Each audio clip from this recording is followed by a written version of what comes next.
Subscribe now. Press the bell icon. एक बार की बात है, किसी गांव में बहुत ही गरीब किसान रहता था।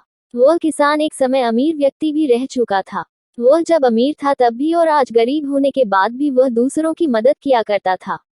वह जितना हो सकता था वह दूसरे की मदद करता था। वह किसान जब भी मंदिर जाया करता तो ईश्वर से धन मांगता ताकि वह दूसरे की मदद कर सके।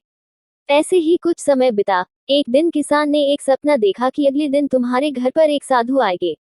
जब वह तुम्हारे घर आए तो उनके घर के अंदर आते ही उनके सर के पीछे डंडे से स्पर्श करना। डंडे से स्पर्श करते ही वह पूरी तरह से सोने के बन जाएंगे।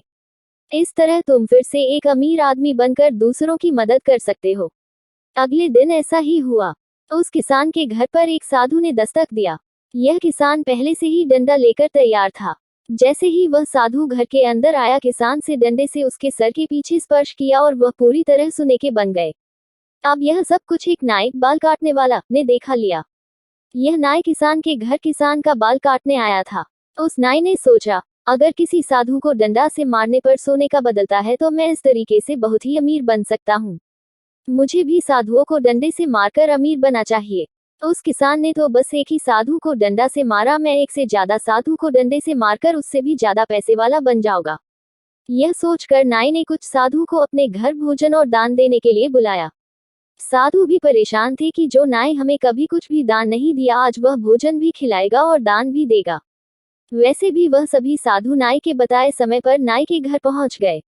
नाई ने अपनी सारी तैयारी कर लिया था। जैसे ही साधु नाई के घर के अंदर गए, नाई ने अपने घर का दरवाजा बंद कर दिए। उसके बाद नाई साधुओं को डंडे से मारने लगा, लेकिन कोई भी साधु सोने का न बना। साधु नाई को इस तरह से मारने का कारण समझ नहीं पा रहे थे। कुछ समय मार खाने के बाद सभी साधुओं को गुस्सा आ गया। सभी साधु मिलकर नाई को खूब मारा। नाई को मारने के बाद वह नाई के घर से बाहर आ गए। कहानी से यह शिक्षा मिलती है कि हमें किसी का नकल कभी नहीं करना चाहिए।